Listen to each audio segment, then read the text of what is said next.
بسم اللہ الرحمن الرحیم۔ عورت کا سر پر جوڑا باندھنا، کیا آپ صلی اللہ علیہ وسلم کی ایسی کوئی حدیث ہے کہ میری امت کی عورتوں نے اونٹ کے کوہان کی طرح جوڑے باندھے ہوئے ہوں گے؟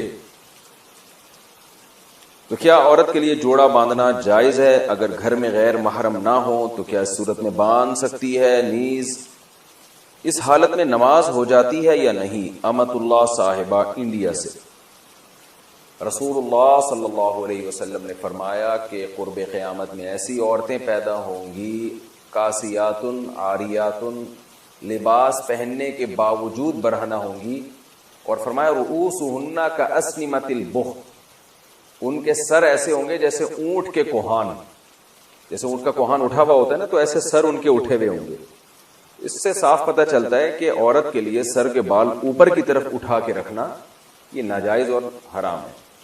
تو جوڑا باندھنا ہے تو پیچھے کی طرف باندھے، اوپر کی طرف نہ باندھے، چاہے محرم ہو یا نہ ہو، اس سے کوئی فرق نہیں پڑتا۔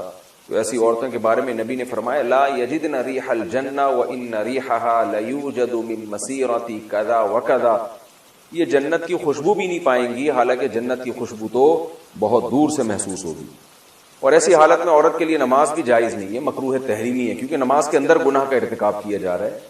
جب بھی گناہ کے ساتھ نماز پڑھی جاتی ہے تو اس کا اعادہ لازم ہوتا ہے۔ جوڑا بنا کر نماز، اتر پردیش یو پی، یہاں سے خاتون نے پوچھا ہے، اتر پردیش ہمارا بھی وطن جو ہے نا یو پی ہے، سہارنپور۔ جب بھی کوئی صاحب اتر پردیش سے رابطہ کرتے ہیں نا تو ایک دم ہمیں اپنے ابا دادا یاد آ جاتے ہیں۔ کیا بال کو جوڑا بنا کر نماز ہو جاتی ہے؟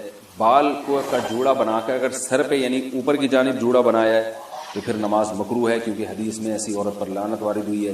پیچھے کی جانب اگر جوڑا بناتی خاتون تو ٹھیک ہے۔ آئی لائنز لگانا، یو پی سے کسی نے پوچھا ہے خواتین کے لیے آنکھوں پر آئی لائنز لگانا کیسا ہے؟ میں نے سنا کہ یہودی لگایا کرتے تھے۔ آئی لائنر یہ کیا ہوتا ہے بھائی؟ آئی لائنر یہ کیا ہوتا ہے؟ کاجل کی طرح؟ بہرحال جی یہ کہہ رہے کاجل کی طرح کی کوئی چیز ہے آئی لائنر، تو لگانا جائز ہے، یہودی تو لگایا کرتے تھے، لگاتے بھی ہوں، تو یہ تو ایک زینت کی چیز ہے نا، اس کا یہودیوں سے کوئی مذہبی رسم تھوڑی ہے۔ باقی اس میں یہ دیکھ لینا چاہیے کہ کوئی ایسی چیز لگانا کہ اس کی تہ جم جائے اور وضو کا پانی اس میں نہ جائے تو ناجائز ہوگا، جیسے نیل پالش میں۔ اور اگر صرف زینت برائے زینت ہی ہے، یا مینسز کے دنوں میں خواتین لگا رہی ہیں کہ وضو کا کوئی مسئلہ ہی نہیں ہے اس وقت، تو پھر بلا کراہت جائز ہے۔ خلاصہ یہ کہ یہودیوں کی وجہ سے یہ ناجائز نہیں ہے۔ پانی پہنچے نہیں پہنچے وہ آپ خود تحقیق کر لیں کہ اس میں پانی پہنچتا ہے کہ نہیں پہنچتا، اور پانی پہنچتا ہے یا نہیں پہنچتا اس کا ایک سادہ پروسیس ہے کہ آپ کاغذ پہ کسی بھی ایسی چیز کو لگائیں جو آپ نے جسم پہ لگانی ہے نا، کاغذ پہ لگائیں، جب وہ خشک ہو جائے تو پانی ٹپکائیں، تو پانی کا قطرہ اگر جذب ہو جاتا ہے اندر تو اس کا مطلب پانی پہنچ رہا ہے، جذب نہیں ہوتا تو اٹ مینس پانی نہیں پہنچ رہا۔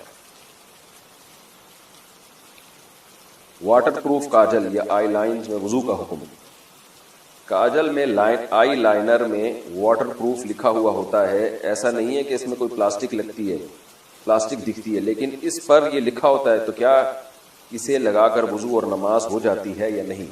اگر واٹر پروف ہے تو صاف مطلب ہے کہ اس کے اندر پانی نہیں جائے گا، اور جب پانی نہیں جائے گا اس کے اندر تو پھر وضو نہیں ہوگا، نماز بھی نہیں ہوگی۔ شوہر کی خواہش پر آئی بروز بنانا، اگر شوہر کی خواہش ہو تو کیا بیوی کے لیے آئی برو بنانا جائز ہوگا؟ مسز خان کراچی سے، نہیں جی جائز نہیں ہے۔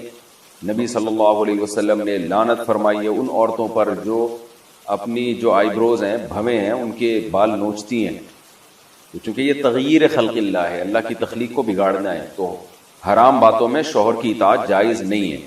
البتہ کسی خاتون کی آئی برو بالکل ایک عام معمول سے ہٹ کر ہو، بہت ہی زیادہ بھدی ہوں جیسے کہ جو عام طور پر ہوتی نہیں ہے، تو اس کو اتنا کر لینا کہ وہ نارمل بن جائیں، اس میں حسن پیدا ہو جائے وہ نہیں، لیکن نارمل کنڈیشن میں آ جائے تو اس کی گنجائش ہے، لیکن یہ بہت کم عورتوں میں ایسا ہوتا ہے۔ یہ میں اس لیے وضاحت کر رہا ہوں کہ ایسا نہ ہو کہ خواتین، ہر خاتون یہ سمجھیں کہ جی میری کیونکہ آئی برو جو ہے وہ باریک نہیں ہے، موٹی ہیں، تو میں نوچنا شروع کر دوں، تو نارملی ایسا ہوتا نہیں ہے۔ بہت ہی زیادہ کسی کی بھدی ہو تو ایک الگ بات ہے۔ عورت کے لیے گھر میں سر کھلا رکھنے کا حکم، بنت عبداللہ اتر پردیش انڈیا سے، اتر پردیش یو پی جہاں ہمارے باپ دادا بھی یو پی سے ہی آئے ہیں، سنسار پور سے۔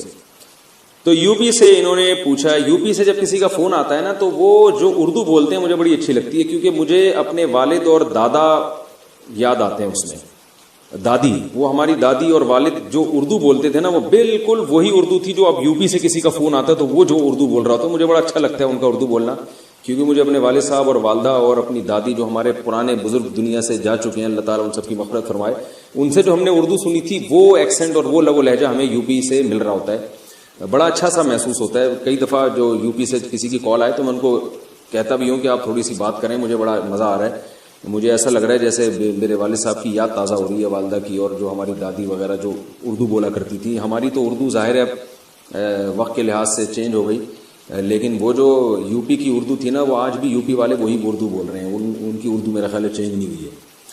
تو انہوں نے کہا ہے کہ عورت کے لیے گھر میں سر کھلا رکھنے کا حکم. کیا گرمی کی وجہ سے لڑکی گھر میں والد اور بھائی کے سامنے صرف گلے میں دوپٹہ ڈال سکتی ہے؟ اگر سر نہ ڈھانپے تو کوئی حرج تو نہیں ہے؟ جائز ہے, سر چھپانا والد اور بھائی کے سامنے لازم نہیں ہے, لیکن بہرحال حیا عورت کی زینت ہے. اگر سر پہ چادر ڈال لیں تو اچھا ہی ہے, یہ برا نہیں ہے. بعض گھروں میں تو اس کا بڑا خیال کیا جاتا ہے. تو شریعت نے گنجائش ضرور دی ہے کہ عورت سر کے بال کھول سکتی ہے, لیکن اپریشیٹ نہیں کیا.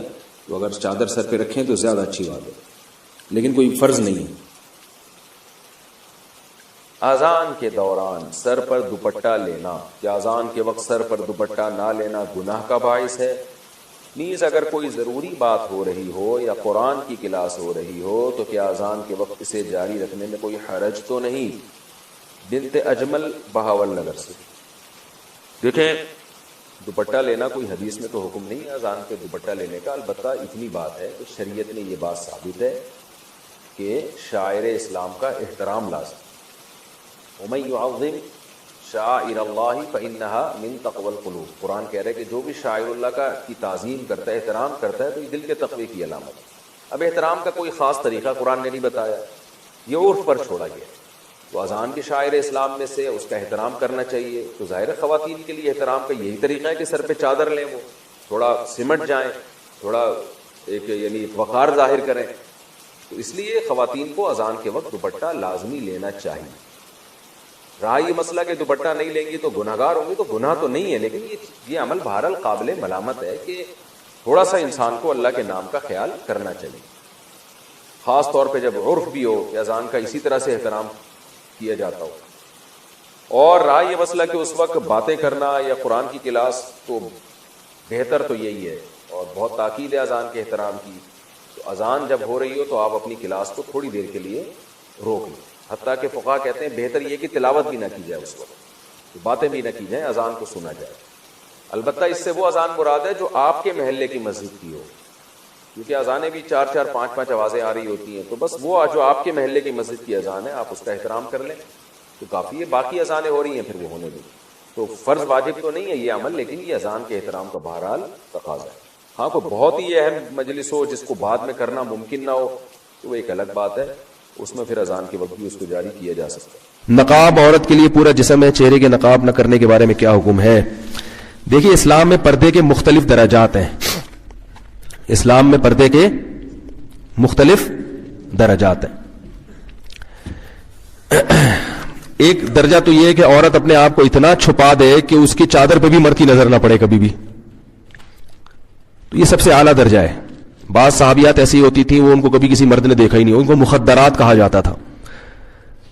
لیکن ظاہر ہے یہ وہی خواتین ہو سکتی ہیں جن کا پھر مردوں سے کوئی لین دین نہ ہو یا معاشرے میں کوئی. حضرت عائشہ رضی اللہ تعالی عنہا تھی, انہیں چونکہ مسائل بتانے ہوتے تھے تو وہ آواز کا پردہ نہیں کرتی تھی, وہ بتاتی تھی مسائل پردے کے پیچھے سے. لیکن کچھ صحابیات ایسی تھیں جو اپنی آواز بھی مردوں سے چھپاتی تھی. تو اعلیٰ درجہ ہے, کوئی عمل کرنا چاہے اور اس میں کوئی نقصان بھی نہ ہو تو سب سے اعلیٰ درجہ ہے, لیکن لازم نہیں ہے. دوسرا درجہ یہ ہے کہ عورت اپنا چہرہ کھولے اور اپنے ہاتھ اور اپنے پاؤں کھول لے, باقی پورا جسم غیر محرم مرد سے. یہ سب غیر محرمی کی باتیں ہو رہی ہیں, محرم مراد نہیں ہے, محرم سے پردہ نہیں ہوتا. تو غیر محرم مرد سے چہرہ, ہاتھ اور پاؤں کے علاوہ پورا جسم کیا کر لے, چھپا دے. یہ والا پردہ چاروں ائمہ کے نزدیک بولو بھائی فرض ہے, یعنی کم از کم اتنا درجہ. اس میں کسی کا کوئی اختلاف بولو بھائی نہیں, کوئی اختلاف نہیں ہے. اسی عورت اپنے سر کے بال نامحرم کے سامنے نہیں کھول سکتی, ٹھیک ہے نا, اپنی پنڈلیاں اپنی کلائیاں نہیں کھول سکتی. چہرہ اور ہاتھ, اس کے بارے میں کیا ہے, بولو بھائی, اختلاف ہے. باقی چہرہ اور ہاتھ کے بارے میں راجح قول کیا ہے؟ تو دیکھیں, راجح قول یہ ہے کہ چہرے کا پردہ جوان عورت پر ضروری ہے, مگر وہ چہرہ سطر میں داخل نہیں ہے. سطر کا مطلب یہ ہوتا ہے جیسے ناف سے لے کے گھٹنے تک مرد کے لیے چھپانا ہر حال میں کیا ہے, ضروری ہے نا, چاہے کسی کو فتنے کا اندیشہ ہو یا نہ ہو. یہ وہ ایریا ہے جو آپ نے بہرحال چھپانا ہے, اس کا کسی کے سامنے کھولنا مجبوری کے بغیر, علاج کے لیے ایک الگ بات ہے, عام حالات میں کسی کے سامنے کھولنا بھی بالکل کیا ہے, حرام ہے, جائز نہیں ہے. تب یہ جو ریسلنگ آتی ہے, ہم اس کو کیوں غلط کہتے ہیں بھائی, یہ نیکریں پہن کے. ایک لڑکے ہمارے شاگرد فٹ بال کھیلتے تھے, کہتے یار اس میں کیا ہے, میں نے کہا فٹ بال کھیلو لیکن کپڑے کیا ہونے چاہیے, گھٹنے آپ کے ڈھکے ہوئے ہونے چاہیے. تو یہ مرد کے لیے سطر ہے.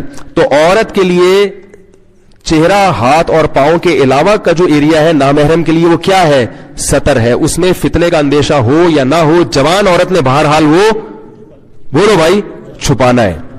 بوڑھی عورتوں کو کچھ چھوٹ دی ہے شریعت نے, لیکن جوان عورت نے, اور 50 سال کی عورت بھی یاد رکھو جوان ہوتی ہے.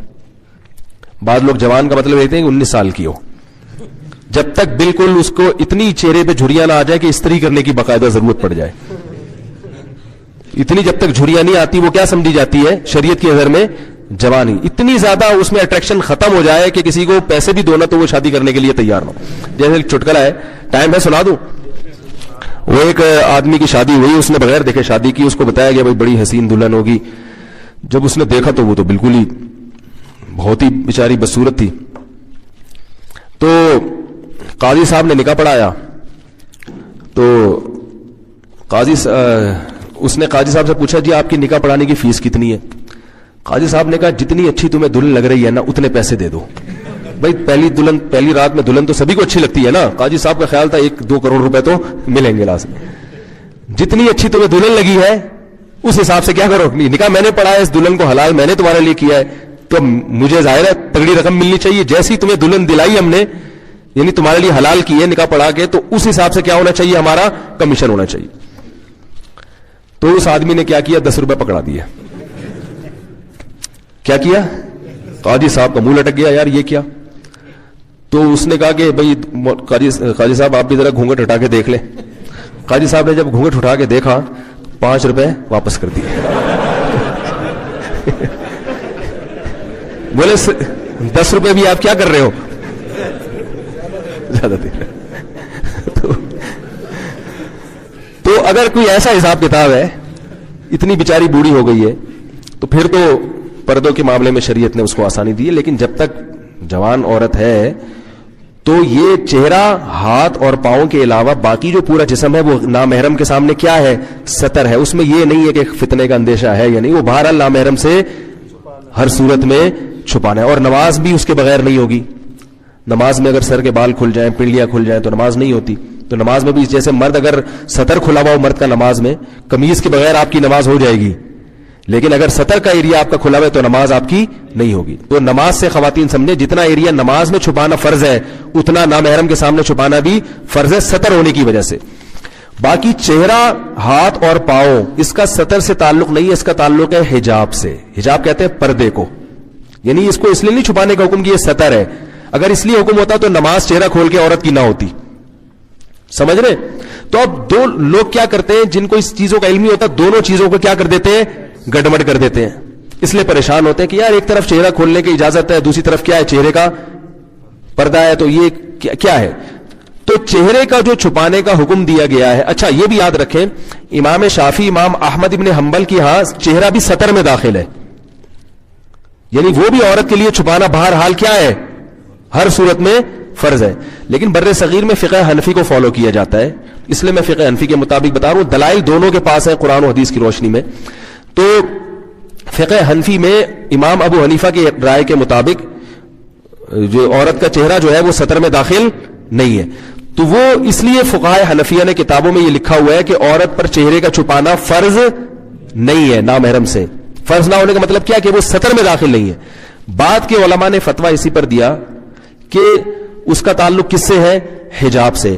تو جہاں فتنے کا اندیشہ ہوگا وہاں عورت کو چہرہ چھپانے کا حکم دیا جائے گا. جہاں فتنے کا اندیشہ نہیں ہے یا کوئی ضرورت ہے وہاں چہرہ چھپانے کا حکم نہیں دیا جائے گا. تو یہ بات پوری دنیا جانتی ہے کہ جوان عورت کا چہرہ کھولنے میں یقیناً فتنے کا اندیشہ, کوئی اگر کہتے ہیں کہ نہیں چہرے میں فتنہ نہیں ہے تو ایسا نہیں ہوتا. ایسا کریں گے تو کوئی بھی نہیں آئے گا, کیونکہ چہرہ ہی سب سے زیادہ اٹریکشن کا. بھائی آپ جب کسی کو دیکھتے ہیں, کسی لڑکی کو غلط نیت سے دیکھتے ہیں تو اس کے سب سے پہلے چہرے پہ نظر ڈالتے ہیں. چہرے میں اٹریکشن ہوگی تو بد نظری ہوگی, چہرہ سمجھ میں نہیں آئے گا تو پھر کیا ہوگا؟ پھر بد نظری کے خلاف بیان کی ضرورت, بولو بھائی, پھر یہی ہوگا کہ بھائی 10 روپے نہیں ہے تو 5 روپے. پھر آپ یہ بولو گے لا حول ولا قوت الا باللہ. بد نظری بہت بڑا گناہ ہے اسلام میں, بالکل جرم ہے, اسلام میں حرام ہے. صحیح ہے نا؟ تو اس لیے علماء کا یہ, چاہے وہ فقہ حنفی سے ہی تعلق رکھنے والے علماء ہو, متاخرین علماء نے علی الاطلاق سب نے یہ فتویٰ دیا ہے کہ جوان عورت کو چہرہ چھپانے کا بہرحال حکم دیا جائے گا. اگر وہ نامحرم کے سامنے چہرہ کھولے گی تو گناہگار ہوگی. البتہ اتنی بات ہے کہ ایک بات میں کہتا ہوں کہ چلو فقہاء کا بھی اختلاف ہے اور اس میں تھوڑی دوسری رائے بھی ہے, تو اصل تو یہی ہے کہ چہرہ چھپائے. لیکن میں کہتا ہوں جو خواتین بالکل ہی آؤٹ آف کنٹرول ہیں, بہت ہی بالکل آزاد ہیں, some thing is better than nothing. چلو اتنا کر لیں کہ چہرہ کھول لیں, ہاتھ پاؤں کھول لیں, باقی جسم ڈھانک لیں. کیونکہ اگر ان خواتین کو آپ ایک دم طالبان بنانے کی کوشش کریں گے, ابھی میں اپنی اہلیہ کے ساتھ آیا ہوں نا ایبٹ آباد, تو میری وائف تو پردہ کرتی ہے, ہاتھوں میں گلوز ہے, پورا جسم ڈھکا ہوا, اور ایئرپورٹ پہ میری وائف مجھے کہہ رہی تھی مجھے ایسا لگ رہا ہے میں طالبان ہوں. کیونکہ ایئرپورٹ کا جو ماحول ہوتا ہے آپ کو پتا ہے, کراچی لاہور کے ایئرپورٹ کا, وہ سب ایسے آزاد عورتیں گھوم رہی ہیں, کوئی جینس کی پینٹ پہن کے, کوئی جرسیاں پہن کے, بال کھلے ہوئے. تو میری اہلیہ مجھے کہنے لگی کہ مجھے ان خواتین کے بیچ میں ایسا لگ رہا ہے میں کیا ہوں. تو یہ ان کو ڈر لگ رہا تھا کوئی بم کا کیس نہ بن جائے. تو میں نے تسلی دی, میں نے کہا اسی ماحول میں پردے کا کیا ملے گا, گھر میں تو سب پردہ کر لیتے ہیں, اس ماحول میں ہی ثواب ملے گا. میں نے کہا اس پردے سے تبلیغ بھی ہو رہی ہے ان خواتین کو, بھائی یہ بھی ایک اسٹائل ہے زندگی گزارنے کا. تو لیکن ظاہر ہے ہر آدمی اس لیول کا نہیں ہوتا, اور ہر خاتون کو آپ اس کا مکلف بھی نہیں بنا سکتے. ایک ایکٹر ہے, ایک اداکارہ ہے, ایک فنکارہ ہے, وہ بیچاری تو نہیں کہنا چاہیے, ناچتی رہی ہے ساری زندگی لوگوں کے سامنے. اب آپ اس کو گلوز پہنا کے, کالے موزے پہنا کے, شٹل کاک پہنا دو آپ اس کو, یا کالا برقع پہنا دو, اس کے لیے اس کو ذہنی طور پر قبول کرنا. تو ایسی خواتین کو ہم کہتے ہیں کہ بھائی some thing is better than nothing. جو بالکل حرام ہے کم از کم اس کو تو چھوڑ دیں, پھر اللہ توفیق دے گا انشاءاللہ اس پر بھی آ جائیں گے. تو کم از کم اتنا بھی کر لیا